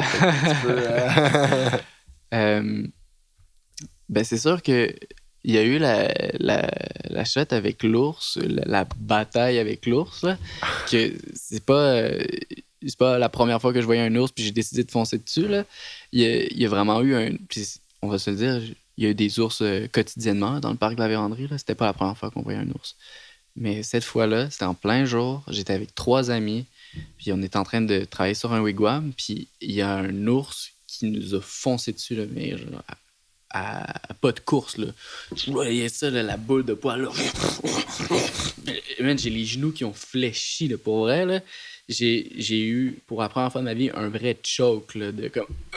qu'est-ce que je fais? Puis il y a eu un délai, là, d'un bon 2-3 secondes, là, avant que je ramasse une pioche par terre, puis que je commence à crier, puis à foncer dessus, puis à cogner la pioche par terre sur des roches, puis à faire du bruit. Puis à mi-chemin, il a juste arrêté de bouger. Il s'est calé dans la brousse, puis c'était super dense. Je l'ai pas revu. Oh. Je l'ai pas vu partir, je l'ai pas vu... Il y a eu une espèce de... Wow. Derrière moi. Non, mais ce qui était un peu tricky dans cette scène-là, c'est que l'ours, il s'est envenu de cette direction-là, comme ça. Puis on avait un campement entre l'ours et nous. Puis il y avait une fille qui dormait dans le campement, là. Puis là, il y a eu un moment de comme, wow, il est-tu allé dans la tente réveiller la fille? Puis là, fait que là, le temps qu'on se déplace jusqu'à la tente pour aller voir si tout était correct, l'ours était parti. Puis... Mais tu sais, le craziest shit, il en est arrivé tellement, pour vrai. Là, mettre le doigt dessus, ça me vient pas... Ça a été quelque chose d'assez marquant, mais ouais. Puis est-ce que t'es C'est sûr, c'est des questions de crunchy stuff, là, tu sais, puis c'est pas ça l'essentiel de ton expérience. On veut du sensationnalisme. T'es-tu arrivé à des moments de te dire, ben, tu sais, comme j'ai mal planifié ma shot, là, aujourd'hui, ou genre cette semaine ou ce mois-ci, puis I'm not gonna make it, tu sais, genre, oui. je vais peut-être juste pas m'en sortir en vie, là, tu sais. Ah oui. Oui, ça m'est arrivé quelques fois. Ça, c'est ma façon à moi de me mettre à l'épreuve, là. Je veux dire, oui, je me donne la facilité d'amener des outils puis de la nourriture, mais il y a des fois que non. Il y a des fois que... Puis en plus, c'était vraiment pas responsable de ma part. J'avais amené 2 amis avec moi, puis ça faisait 1 an et demi que j'étais pas retourné à mon premier wigwam. Ça, je pense que c'était 4 ans, 5 ans plus tard. Puis on s'avance vers le wigwam à 7 heures du soir, en plein hiver. Il faisait froid, vraiment froid. J'avais pas amené de raquette, j'avais pas de manteau. J'étais habillé comme ça. Je m'étais amené une couverture, pas de sleeping bag. Puis eux, par contre, c'était pas super. Ils étaient quand même mieux habillés que moi, puis ils avaient leur sleeping bag mommy. Mais on savait pas qu'est-ce qui nous attendait à l'autre bout. Là. Je savais pas si c'était écroulé sous la neige. Puis est-ce qu'on va se taper une expédition de nuit, arriver aux petites heures du matin, puis se retrouver là, pogné dehors avec rien, puis devoir marcher le chemin de retour. Je sais. En tout cas, bref, on commence à marcher, on fait 10 mètres, puis totalement crevé. Là. On est exténué de la neige là, jusqu'au nombril, puis avec une petite croûte de glace que tu dois casser avec ton genou pour monter, casser avec ton pied pour descendre. C'était horrible. Rendu à mi-chemin, on était là, OK, il faut qu'on vire de bord. Et là, c'est ridicule. Là. On s'est rendu à mi-chemin. Là. Fait qu'on a choisi de continuer. Puis pour vrai, ça a été l'expérience dans le bois la plus tough. J'ai jamais été à ce point à bout d'énergie, là, de devoir générer de la chaleur puis d'exécuter cette démarche-là contrainte par la neige. Là. Puis en plus, il fallait ouvrir le chemin parce que j'alternais avec un ami qui était là, mais j'étais souvent à l'avant, puis c'était horrible. En arrivant au wigwam, heureusement, il était là, mais il n'y avait plus de poêle à bois. Puis là, on est tout en sueur, puis on dégouline, on souffle un peu, et puis là, je vois mon ami qui commence à... comme ça, puis là, les 2 yeux dans la graisse de bine, puis je fais comme non, faut qu'on bouge, faut pas qu'on arrête de bouger, là. Puis là, je sors un pot de miel, puis là, je prenez du miel, faut manger du miel. Puis là, on se met à bouger sur place, puis je suis comme, OK, il faut qu'on fasse un feu, faut qu'on fasse sécher notre linge, parce que là, tout notre linge qui était mouillé en dessous de nos vêtements est en train de nous geler ben raide. Fait que là, on sort dehors, puis je suis là, la fille puis le gars, je suis comme, bougez-vous, là, faut vraiment là, qu'on fasse du feu pour se réchauffer puis faire sécher nos vêtements. Puis là, on finit par s'activer, puis là, aller chercher du bois dans la neige, tout pogné, il s'était mis à neiger, là, toutes les petites branches au bas des arbres étaient encore toutes mouillées, pas mouillées, mais couvertes de neige puis de glace. Là, on passe là, du temps, là, genre au moins 1 heure, là, à essayer de faire le feu, puis on grelotte dehors, pas à l'abri du vent, puis un moment donné, je pète une coche, puis je rentre à l'intérieur du wigwam, puis je prends une chaise que j'avais fait, puis je la fracasse contre les autres meubles pour faire du bois sec, puis je prends du plancher de sapin qui était resté en dessous d'un raccoin caché, puis là, j'ai pu partir le feu avec ça, puis on a fini par se déshabiller dehors dans la tempête de neige, mais le feeling d'être complètement exténué après un entraînement vraiment intense, là, que tu as envie de vomir, là, puis que tu as de la misère à te tenir sur tes jambes, ajouté au fait qu'il faisait super froid, là, j'avais pas de thermomètre, là, mais je peux te dire que c'était un bon -20. Là. Puis là, t'es mouillé, il faut que tu te déshabilles, t'as pas mangé depuis une couple d'heures, ça nous a pris plus que 6 heures se rendre jusqu'au wigwam, puis c'était horrible. C'était horrible. On finit par sécher nos vêtements, puis se rhabiller, puis... Moi, j'ai passé la nuit à... Ah oui, parenthèse. Moi, j'avais amené un traîneau avec ce qu'on avait besoin pour la route, sleeping bag, machin. Puis moi, j'avais une couverture. Puis on avait un bidon d'eau qui a ouvert puis qui a coulé sur ma couverture. Puis j'avais une grosse galette de glace pour passer la nuit. Que j'ai passé la nuit à grelotter en dessous de ma couverte de glace. Puis c'était drôle.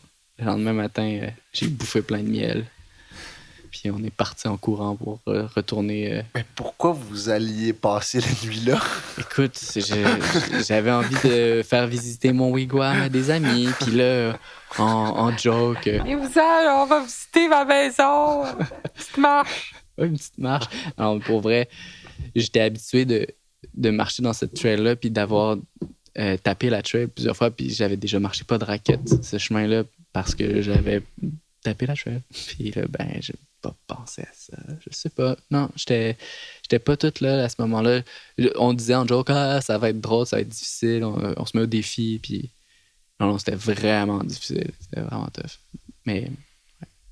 Puis il y a d'autres expériences comme ça où on s'est donné comme défi d'aller s'installer pour faire les sucres, justement, au sommet d'une montagne qui est comme 3 chaînes de montagnes plus loin, puis ça monte tout le long. Puis là, on se prend des traîneaux avec la tente d'armée, la scie à chaîne, les bidons de gaz, d'huile, puis le poêle à bois en fonte avec les tuyaux de cheminée, tous les outils pour confectionner qu'est-ce qu'on a à faire pour les sucres. C'était horriblement lourd. Puis ça nous a pris 3 jours se rendre en haut. On a monté la montagne, on s'est arrêté. Quand tu dis pour aller faire les sucres, c'est pour aller entailler des érables puis récolter l'eau d'érable. Ouais. Ça nous a pris 3 jours se rendre. Puis après, tu fais quoi avec toute l'eau d'érable? On fait du sirop. Ouais, mais ça te prend 3 jours ramener l'eau pour la bouillir? Non. La nuance, c'était que il fallait ouvrir le chemin avec un traîneau qui pesait 100 quelques livres, je sais pas exactement. Là. Puis de monter dans la première neige, c'était au mois de janvier. Là. Donc, tu avais déjà une bonne couche de neige vraiment calante. Loadé comme on était, c'était ça le défi. Puis finalement, on s'est arrêté à genre 4 heures pour monter la tente d'armée, puis s'installer, puis là, super efficace. Là, plancher de sapin, installe le poêle à bois, puis fait cuire le quinoa, mange, couche-toi. Le lendemain, remballe tout, on continue. Ça, c'était une épreuve, puis c'était difficile parce que c'était physique, mais non, ça, c'était le fun, en fait. Mais c'est le genre de trucs comme ça qui ont été, ce que je dirais, plus des défis. Là. Tu peux-tu réadopter une buse? Ouais, ça, c'est sûr. Un faucon? Une buse? Une buse. Buse à queue rousse. Une buse à queue rousse? Ouais. C'est où que tu pognes ça? C'est où que ça s'achète? Ça s'achète. Il y a des gens qui font de l'élevage, mais c'est de l'élevage qu'on dit semi-sauvage. C'est des oiseaux qui n'ont jamais été en contact avec l'humain. Donc, ils développent les comportements en famille normales, puis ils les élèvent pour augmenter la population naturelle, puis pas qu'ils... Non? C'est exprès pour la fauconnerie. La raison pour laquelle ils font ça, c'est parce que un oiseau de proie dans un écosystème prend énormément de place. Quand tu te dis qu'à chaque jour, il doit consommer un gibier d'environ cette dimension-là, si tu te dis que tu enlèves ou rajoutes un oiseau de proie dans un territoire, la demande de viande fait une grosse différence. Sa zone vitale. Ouais, ça fait le ménage. Ouais. Fait que on peut pas se permettre d'arriver dans un équilibre puis juste prendre un oiseau de proie. Il y en a qui le font, là, puis il y a des manières de juger si c'est correct ou non. Tu sais, il y a des fois, il y a des surpopulations, puis il faut savoir étudier ça, ce qui n'est pas mon cas pour l'instant, mais j'ai l'intention de m'intéresser à ça plus. Comment tu t'apprivoises un oiseau de proie sauvage? Tu sais, c'est comme... La même façon que les oiseaux qu'on achète d'élevage, c'est un animal qui a un instinct sauvage qui est très, très, très puissant. Là. Je pourrais te comparer ça à un reptilien. Là, genre un animal qui a pas beaucoup de... C'est pas comme un chat puis un chien. Non, c'est pas comme un chien, je te dirais. C'est très, très... ça va se déplacer pour ses besoins vitaux, puis c'est très froid. Pour ce qui est de l'apprivoiser... T'as jamais senti un petit moment de lien où tu te regardais, tu le regardais, puis vous êtes comme, hey, un petit bisou, puis moi. Intimité. Non, mais tu sais, je veux dire, vous avez une relation quand même. C'est sûr, moi j'ai développé de l'affection pour ma buse, mais vice versa, je pense que Je pense qu'elle avait confiance en moi, c'est ça que je pourrais dire. Puis c'est ça, le terme apprivoiser, c'est pas le terme qu'on utilise. C'est quoi la... Non, mais c'est quoi la dynamique? Parce que c'est dressé. T'as un prédateur, un apex qu'on appelle, qui est au top de la chaîne alimentaire, puis comme, il devient ton subalterne. Ouais. C'est un partner. Moi, c'est comme ça que j'appelle ça. C'est un partenaire parce que, probablement, ça lui enlève... ça lui enlève pas. Oui, en quelque sorte, sa liberté, puis toutes sortes de manières sauvages. Mais on peut quand même faire le topo. Les oiseaux de proie qui sont utilisés pour la fauconnerie ont une espérance de vie genre 5 fois plus grande que des oiseaux sauvages. Et parce qu'ils sont traités aux petits oignons, au niveau de la santé. C'est la dynamique en général. La les lions de zoo ont une longévité beaucoup plus grande que les lions sauvages. c'est la dynamique de domestication. Ouais, mais je dirais que c'est du dressage d'animal. On procède beaucoup avec comment on dit, la faim. On affame l'oiseau, faire en sorte que sa peur de toi soit inférieure à sa faim. Donc, tu l'amènes les premières fois, c'est ça qui est le plus difficile. Mais quand tu as passé cette étape-là, l'oiseau n'a pas besoin de revivre les mêmes spectres d'intensité. Ça devient un rappel. Tu lui présentes une petite bécade pour lui piquer son attention. Puis c'est suffisant pour le faire venir à toi. Mais c'est ça reste très froid comme lien. Puis après, quand il est dressé, il te ramène toutes ses proies? Ça ramène pas. Les oiseaux de proie, ils tuent sur place, puis toi, tu viens intercepter la chasse. OK. Ouais. Puis tu lui donnes sa récompense. Puis lui... il faut que tu le vois. Tu sais, ça fait du sens dans des environnements de steppe où, genre, tu le vois crissement loin qui vient de pogner le renard, mais tu sais, quand t'es pogné entre 4 épinettes, c'est comme, fuck, ça prend du temps. Puis là, il est où? Tu fais quoi? Comme... Ben, c'est comme les faucons. En fait, dans plusieurs modèles de fauconnerie, les fauconniers utilisent des clochettes, des petits grelots qui sont accrochés après les pattes. Puis c'est un grelot de qualité supérieure qui fait en sorte que... Géolocalisé sur ton GPS. T'as aussi ça. Il y a aussi le fait que l'oiseau, mais au Québec, dans nos forêts qui sont denses, on va procéder plus avec des buses, c'est des oiseaux de sous-bois qui vont voler d'arbre en arbre.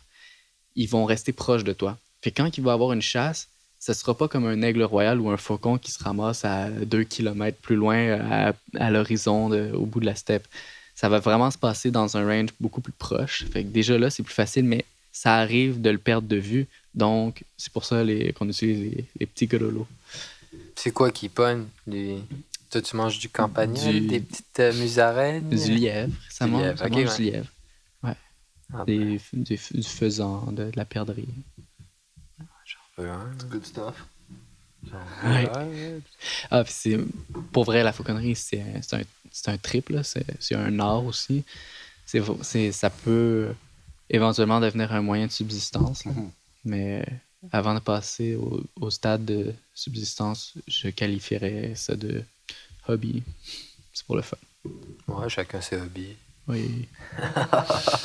D'ailleurs, dans mon hobby devenu profession, qui est le rap, sur le dernier album Dans la Claire, j'étais shout-out, mon gars, je te connaissais pas, mais j'avais vu passer ce fameux article dans le Journal de Montréal, puis t'étais resté dans ma tête, juste, tu sais, comme cette image symbolique de l'homme des bois contre vents et marées qui joue de la guitare aux orignaux, tu sais. Le Tarzan du bas. Le Tarzan du bas, exactement. Ben, j'ai repris le terme, tu sais, mais c'était vraiment dans le sens de que moi, ça m'a quand même, tu sais, même si je suis parfaitement d'accord avec toi, tu sais, qu'il y a des tournures de phrases dans cet article-là qui sont douteuses, puis que ça peut même prêter un sens péjoratif. Pour moi, c'était juste, j'arrivais entre guillemets à lire entre ces lignes-là, puis à juste me dire comme gros respect à ce personnage-là qui fait ça. Puis pour moi, t'étais comme rentré à ce moment-là dans la mythologie. T'étais officiellement rentré avec cet article-là dans la mythologie bas-canadienne, tu sais. Puis que c'est pour ça que je voulais te faire un shout-out. Puis j'étais curieux, y a-tu quelqu'un qui t'en a déjà parlé? Ou ben oui, il y a plein de monde qui me l'ont dit. OK. Ouais, puis en fait, moi, je te dis, ça m'a touché, là. Pour vrai, j'étais là, waouh, c'est trop cool. Puis Ben, merci. Ben, ça fait plaisir. Je suis content de. Tu sais, c'est vraiment nice que quelques mois après la sortie du record, qu'on soit assis là. Moi, je savais pas. Quand j'ai enregistré, quand j'ai écrit ce line-là, moi et Sam, on n'avait même pas enregistré le premier podcast. On n'était même pas rendu à prévoir des invités. Fait que c'est comme une belle prophétie qui se réalise. Qui est officiellement dans le Panthéon. Mais... Oui, exact. Mesdames et messieurs, Tarzan du bas, on s'aide. Ouais, non, mais j'ai été vraiment touché pour vrai. C'était cool. Ben, comme quoi, en faisant son truc, un peu de son bord, même au fin fond du bois, on arrive à parfois créer des échos qui se rendent loin, tu sais, puis que en faisant quelque chose qui, semblerait-il, aurait peut-être eu de la difficulté à se rendre à moi, ben, ça s'est rendu à moi, puis j'ai eu envie d'en parler à ma façon, mais tu sais, je veux dire, plein d'autres personnes, selon moi, peuvent recevoir les échos de ce type de vie-là, de ce type d'activité-là. Puis c'est imprévisible, des fois, l'effet papillon là, avec tout ça. C'est un des bons bénéfices en lien avec cet article-là. Tu sais, je trouve ça le fun, que ça ait passé par toi. Puis j'apprécie aussi d'avoir la chance de pouvoir m'expliquer aujourd'hui en lien avec cet article-là, puis de pouvoir faire la lumière sur des choses que j'étais plus ou moins d'accord. Puis c'est grâce à toi, puis à toi, puis de pouvoir maintenir l'élan de partager ce qui est en lien avec le vivalisme, puis tout ça. Je trouve ça cool. Ben, tout le plaisir pour nous, Lucas. Lucas Besdicard, un gros merci. Merci d'avoir été là à la Voix du Bas. Donc, le vivalisme de la Terre, on suit ça de très près. Est-ce qu'il y a un site web ou quelque chose comme ça? Admettons, quelqu'un est online à la maison puis veut aller check-up là-dessus. Ben, pour l'instant, il y a la page Facebook Le Vivalisme de la Terre qui a un lien sur le site web laterresauvage.com. Mais laterresauvage.com, le site web, je veux dire, il est en construction. Pour l'instant, c'est juste une page d'accueil qui va recevoir les invitations, les inscriptions pour l'atelier. Les ateliers qui sont en cours. OK. Très cool. Ben, merci encore, vraiment. Ben, merci à vous. C'est très inspirant. Puis à toutes les minces à la maison qui nous checkent, allez donc faire des Tarzans de vous-même, ma gang de minces, si vous êtes game. Peace out!